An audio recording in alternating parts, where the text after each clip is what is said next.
Capítulo 74. Lo tenía todo planeado. Después del desayuno, terminamos de recoger el campamento y me dirigí a la casa del jefe de los enanos para despedirme.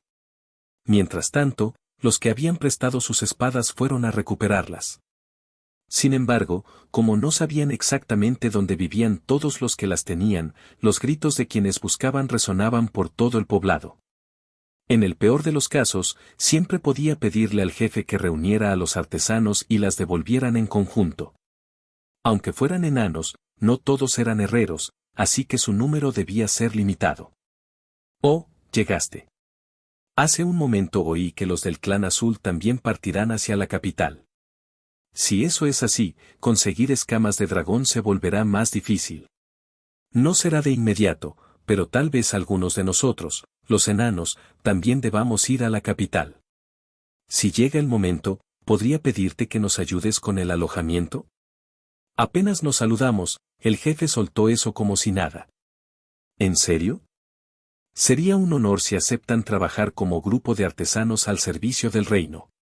De hecho, Bosco, de quien hablamos ayer, también forma parte de ese gremio. Si están dispuestos a poner sus habilidades al servicio del país, hablaré con su majestad para que los reciba. Además, quedarán cerca del tercer escuadrón de caballeros al que pertenezco, si necesitan algo, podríamos ayudarles. En ese caso, ¿dónde me alojarías a mí? Ya que el niño también estará allí, ¿qué tal si hago un contrato de bestia vinculada contigo?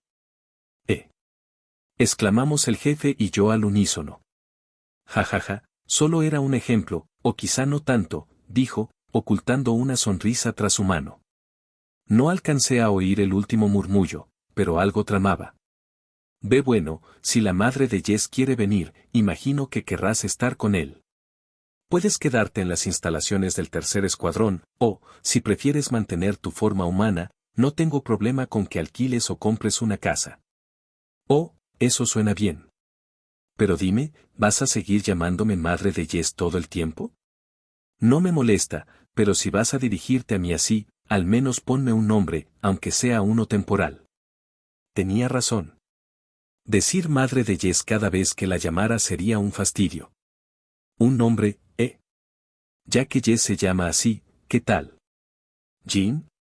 Si iba a luchar junto a nosotros contra el dios maligno, el nombre de una santa venerada como la diosa de la victoria me parecía apropiado. No suena mal. Llámame una vez más. Jean. En el momento en que pronuncié el nombre, una sensación familiar recorrió mi cuerpo. No puede ser, en serio. Fufufu. A partir de ahora, cuento contigo, mi señor. La sonrisa de Jean lo decía todo. Me di cuenta demasiado tarde de que me había hecho darle un nombre precisamente para poder sellar el contrato de bestia vinculada desde el principio. ¿Estás segura? Jean, eres una dragona que ha vivido más de 200 años. ¿No te molesta convertirte en la bestia vinculada de un simple humano? Al fin y al cabo, tú no vivirás ni 100 años. No es más que un pequeño pasatiempo por ese tiempo.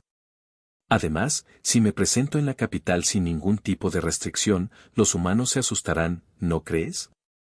Pero si saben que mi señor es quien ya tiene contrato con mi hijo Jess, estarán mucho más tranquilos. Claro, para ella era solo una cuestión práctica. Lo que no pensaba era que ahora sería yo el que se vería como una amenaza. ¿Quién en toda la historia había tenido contrato con 2 dragones? Probablemente nadie. El jefe, junto a ella, se quedó boquiabierto, con los ojos desorbitados. Esto, jefe, parece que te ha impactado bastante, ¿estás bien? No, es solo que, esto cambia todo. Pensé que, tras derrotar al dios maligno, ella volvería aquí.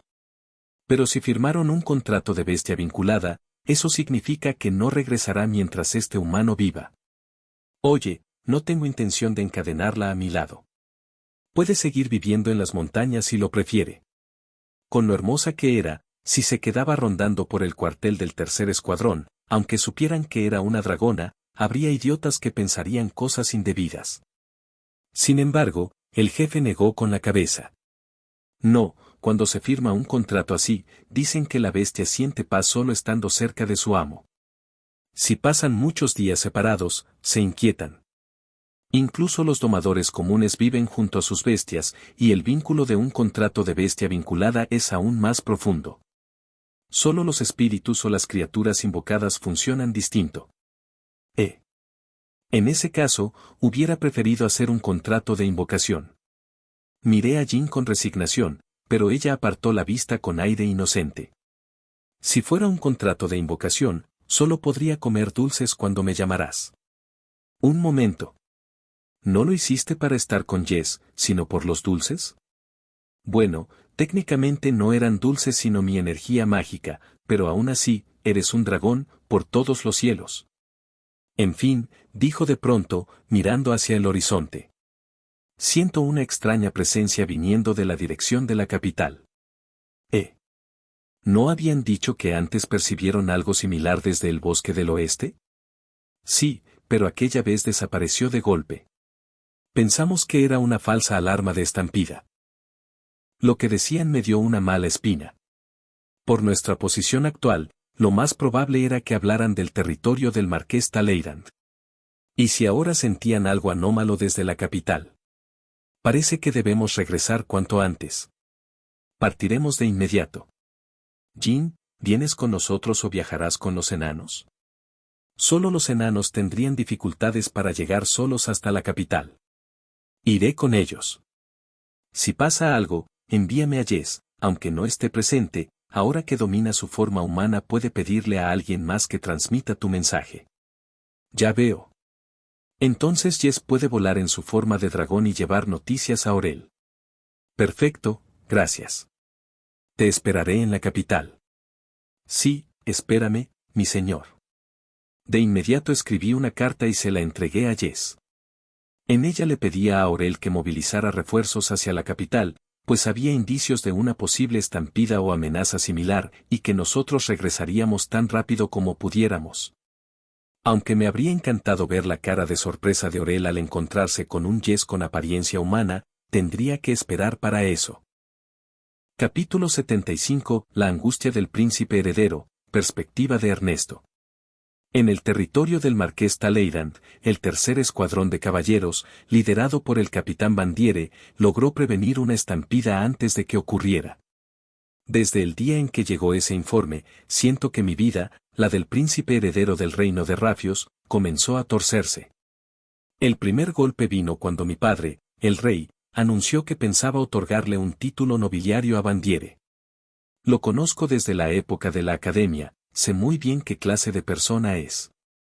Por eso, cuando expuse una larga lista de sus actos para oponerme, mi padre reconsideró y decidió limitarse a premiarlo sin ennoblecerlo. Me sentí aliviado, por un momento. Desde nuestro primer encuentro, Bandiere me mostró una hostilidad inexplicable. Buscaba cualquier oportunidad para enfrentarse conmigo, lo que hacía que viéramos nuestras caras con demasiada frecuencia. Ya de por sí su comportamiento era arrogante y temerario, si encima obtenía un título, se volvería imposible de controlar. De hecho, mi prometida, Diane, lleva años sufriendo por su culpa. En la academia, Bandiere la acosaba constantemente, y ella solo podía rechazarlo con firmeza porque ambos eran hijos de nobles, en igualdad de condición. Pero si él se convertía en un noble titulado, Diane, que aún no es miembro oficial de la familia real, no podría plantarle cara con la misma fuerza. Con eso en mente, me preocupaba su regreso, y cuando lo vi entrar al castillo por primera vez tras volver del territorio Talleyrand, me quedé pasmado. No mostraba aquella mirada turbia ni la hostilidad directa de antes. Claro, pensé de inmediato que solo estaba fingiendo frente a mi padre, el rey. Cuando supe que había regresado con un fragmento del dios maligno, informé al sumo sacerdote, quien tampoco lo soporta, y le pedí que lo examinara. Para mi sorpresa, el sumo sacerdote confirmó que el fragmento era auténtico. Eso significaba que su reporte era cierto, realmente había evitado una estampida. Y por si fuera poco, Bandiere afirmó que el mérito no era suyo, sino de sus subordinados. En el pasado, habría reclamado el crédito con una sonrisa arrogante, incluso si el logro no le pertenecía. El marqués Talleyrand, en su informe dirigido al rey, también mencionaba que Bandiere había cambiado. Diane recibió una carta similar.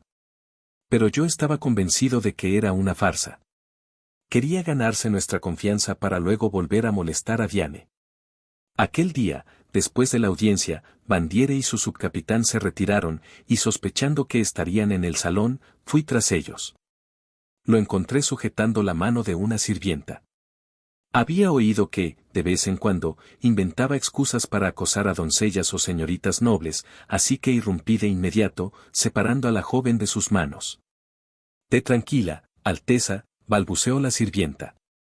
«No te preocupes, ya estás a salvo». Le sonreí para tranquilizarla. Pero al verme, Bandiere curvó los labios con una mueca de burla. «¿Qué es tan gracioso?». Estallé, incapaz de contenerme. En lugar de responder con su habitual sarcasmo o una mirada desafiante, me habló con una serenidad irritante. Nada en particular. Solo pensaba que, un gobernante que no escucha a los demás no tiene futuro.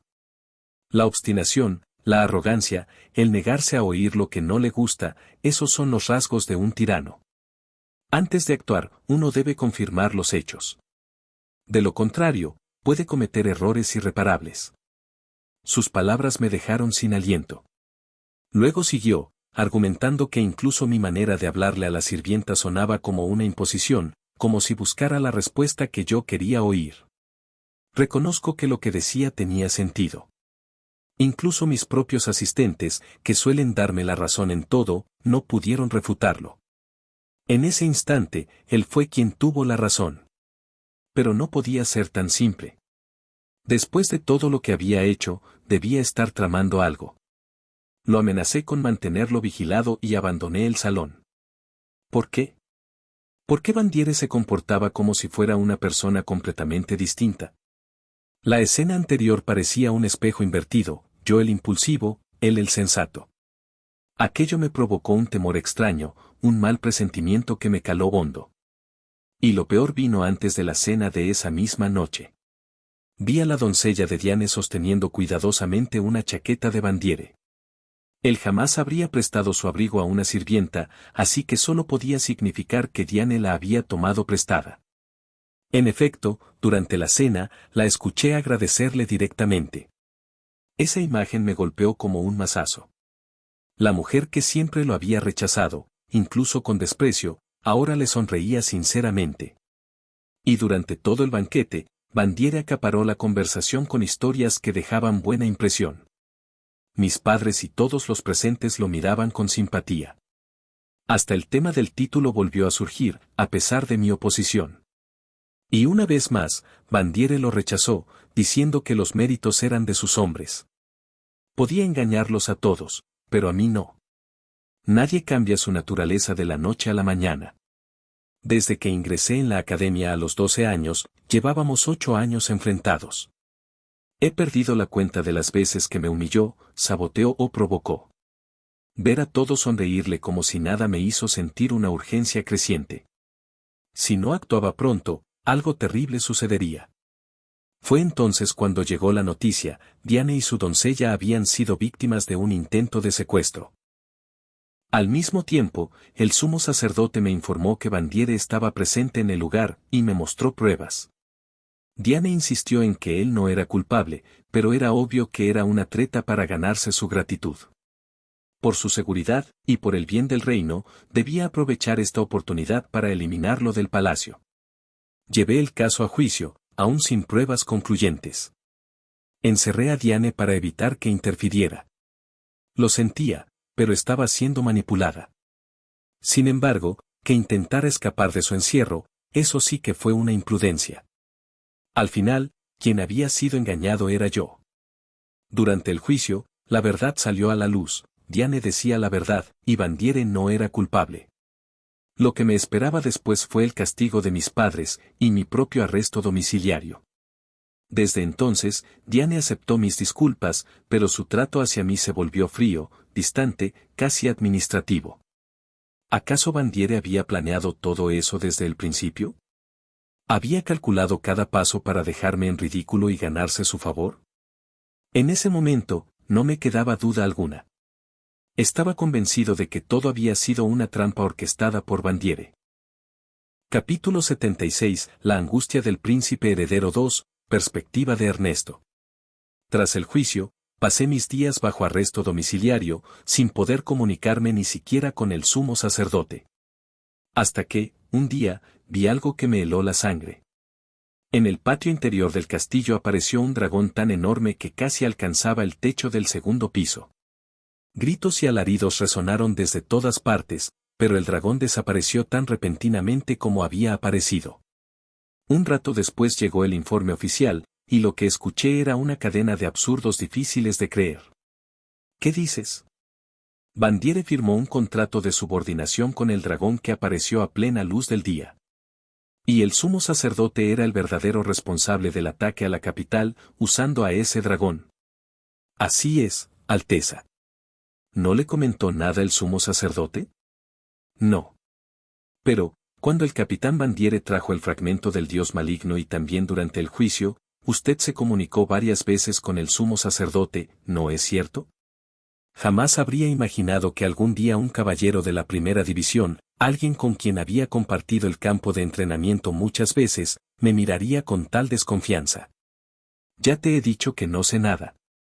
El sumo sacerdote solo me proporcionó información durante el secuestro de Diane.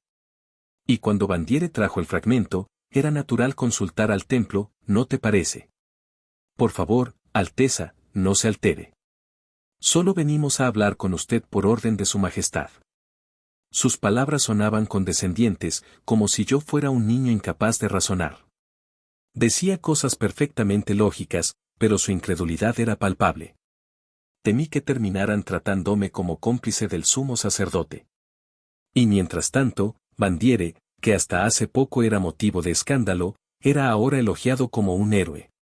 El cambio de nuestras posiciones, el hecho de que ahora él fuera el admirado y yo el señalado, me produjo un escalofrío que me recorrió todo el cuerpo. Pasó casi un mes en ese encierro. Fue entonces cuando se anunció oficialmente que Bandiere recibiría un título nobiliario, en recompensa por haber sellado un contrato con el dragón. Aquel mismo día también se presentaría a la nueva santa. Hasta donde recordaba, cada vez que una santa aparecía, la familia real la acogía mediante matrimonio. Yo ya tengo a Diane como prometida, así que era improbable que se casara conmigo. No sé qué edad tendrá la santa, pero mi hermano menor también tiene compromiso, aunque quizá, pensé con un nudo en el estómago, Diane pudiera ser enviada como su consorte secundaria. No podía permitirlo. Después de todo el esfuerzo y la dedicación que Diane ha demostrado como futura reina, sería inaceptable que su lugar se viera desplazado. Si llegaba a surgir tal propuesta, exigiría que fuese la santa quien tomara el papel de consorte secundaria. Con esa resolución en mente, asistí al baile donde se presentarían la santa y el nuevo título de Bandiere. Su actitud hacia mí fue gélida, como si ni siquiera existiera. Aquello me irritó, hasta que vi al pequeño dragón. Era una criatura encantadora, de tamaño reducido, que batía sus alas con torpeza antes de acurrucarse en los brazos de Bandiere, frotando su cabeza contra él con un aire mimoso. Por un instante, lo admito, lo envidié sinceramente. Luego la vi a ella. La santa. En cuanto su figura apareció en el salón, una sensación indescriptible recorrió mi cuerpo, como un escalofrío que me paralizaba. Era una emoción que jamás había sentido antes. Su rostro tenía la dulzura inocente de un pequeño animal, y, aunque sea vulgar admitirlo, mis ojos se detuvieron en su busto generoso. Nunca había sentido nada parecido por Diane. La respeto, la valoro profundamente y deseo su felicidad, pero lo que sentí por la santa fue algo completamente distinto. Una atracción inmediata, irracional, imposible de contener. Mientras conversaba con nobles de mi facción, que claramente intentaban tantear mi posición, mis ojos no podían apartarse de ella. La santa parecía disfrutar del baile, sonriendo mientras Bandiere la escoltaba. No sabía con quién estaba tratando. Pero entonces lo vi, a través del espacio entre los bailarines, Bandiere sujetaba la cabeza de la santa, empujándola hacia abajo de manera violenta. Mi sangre hirvió. Corrí hacia ellos sin pensarlo. ¿Qué crees que estás haciendo, Bandiere? Pero antes de que pudiera decir más, la santa alzó la voz con firmeza. Deténgase, por favor. El capitán Bandiere y yo somos amigos. Aquellas palabras me dejaron helado. Y más aún cuando ambos se encaminaron juntos hacia una mesa repleta de dulces, riendo con naturalidad. En ese momento, Bandiere se volvió y me dirigió una mirada tranquila. Ah, cierto. Alteza, dijo con una media sonrisa, ¿no le dijo su majestad que debía mantener una mirada justa? Tenga cuidado con sus palabras y acciones. Usted es el príncipe heredero, después de todo. Ciertamente, antes del baile mi padre me había advertido, conserva la calma y mira con imparcialidad. Me mordí los labios, avergonzado de haber vuelto a actuar por impulso. Estaba a punto de admitir mi error, cuando noté que Bandiere movía los labios, sin emitir sonido. Por ahora. Eso fue lo que dijo. ¿Por ahora? ¿Quería insinuar que mi posición de príncipe heredero era temporal? Así que seguía siendo el mismo. Solo estaba fingiendo. La ira me invadió. Sentí como el calor subía hasta la cabeza. Debía calmarme antes de cometer otra estupidez. Ah, no me siento bien. Necesito descansar un poco, dije, conteniendo mi rabia. Aunque me pesaba dejar sola a Diane, abandoné el salón y me dirigí a la sala de descanso destinada a la familia real. No necesito té. Déjenme solo, ordené a la doncella y al caballero de guardia. Me dejé caer en el sofá y me cubrí el rostro con una mano. Si Bandiere no hubiera fingido humildad en aquel juicio, si no hubiera cambiado repentinamente de actitud, ahora yo sería el amo del dragón. Si la tercera división no se hubiera desplegado primero, yo habría encabezado la operación. Y entonces, habría sido yo quien combatiera al dragón, quien recibiera la gloria y, por extensión, quien escoltara a la santa en su presentación. El pensamiento me llenó de frustración. Quise romper algo, descargar mi ira de alguna forma, pero un príncipe heredero no puede permitirse perder el control. Maldita sea. ¿Qué es esta sensación de que todo se ha torcido, de que nada encaja como debería? Comprendo su angustia, Alteza. ¿Quién anda ahí? Ordené que me dejaran solo. No había oído ni un paso, ni un murmullo, pero al alzar la vista vi a un hombre desconocido de pie frente a mí. Su vestimenta era la de un noble, probablemente uno de los invitados provinciales al baile. Le ruego me disculpe, Alteza. He insistido para que me dejaran pasar, pues deseaba ofrecerle mi ayuda. Le traigo esto, un amuleto de protección, bendecido por los dioses. Que le conceda fuerza y guía. Nosotros, sus humildes seguidores, rezamos por el día en que ascienda al trono. El hombre desplegó un paño y me mostró un adorno magnífico, con una gema roja engarzada en su centro. Agradezco el gesto, pero no puedo aceptarlo, respondí, observando el objeto con cautela. No podía arriesgarme a que lo tomaran por un soborno. Pero cuando levanté la vista para devolverle el regalo, el hombre había desaparecido sin dejar rastro. Fin del capítulo.